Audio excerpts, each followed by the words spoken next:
So let's discuss about relationships. బంధాలు, వాటిల్లో ఉండే గోల గురించి మాట్లాడుకుందాం.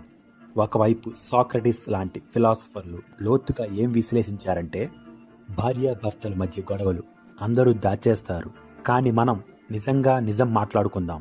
మీరు అనుకునేంత సింపుల్ కాదు మనుషుల మధ్య సంబంధాలు. సాక్రటీస్ ఏమన్నాడో తెలుసా? తెలియకపోవడమే అసలైన నాలెడ్జ్. అందులో నిగూఢమైన రహస్యం దాగి ఉంది. బంధాల విషయంలో కూడా అంతే. చాలా మందికి బంధాల్లో ఎందుకు ప్రాబ్లమ్స్ వస్తున్నాయో సరిగా అర్థం చేసుకోలేకపోతున్నారు. సాక్రటీస్ చెప్పినట్లు ప్రతి బంధంలో పవర్ ప్లే ఉంటుంది. ఎవరిని ఎవరు డామినేట్ చేస్తున్నారు, ఎవరు లొంగిపోతున్నారు, డబ్బు, నిర్ణయాలు, అన్నిట్లో ఈ పవర్ ప్లే ఉంటుంది. నా మాటే నువ్వు వినాలి అనే ఈగో, నాకు కూడా రైట్స్ ఉన్నాయి అనే గర్వం. ఎవరైనా తమను అణిచివేస్తే కోపం వస్తుంది. కోపం గొడవలకు దారితీస్తుంది. ఇది అర్థం చేసుకుంటే సగం సమస్యలు తీరినట్లే. అయినో, నాకు ఖచ్చితంగా తెలుసు, మందు మగువ కంటే పిల్లల్ని పోషించలేక, సంసారాన్ని ఈదలేక మనిషి ఎక్కువగా నాశనమయ్యాడు.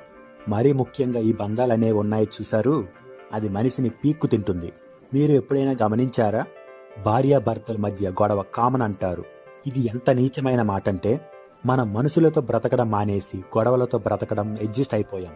మనం ఎన్నో కనిపెడుతున్నాం. మనిషి చంద్రుడి పైకి వెళ్తున్నాడు. మనం ఆలోచించిన అవసరం లేకుండా ఆర్టిఫిషియల్ ఇంటెలిజెన్స్ కనిపెడుతున్నాడు. బట్ ఇద్దరు కలిసి ఏ గొడవ లేకుండా బ్రతకడం నేర్చుకోలేకపోయాడు. ఫర్ ఎగ్జాంపుల్, ఇద్దరు భార్యాభర్తలను చూడండి. వాళ్ళు ఎప్పుడూ ఒకే రకంగా బిహేవ్ చేస్తారు.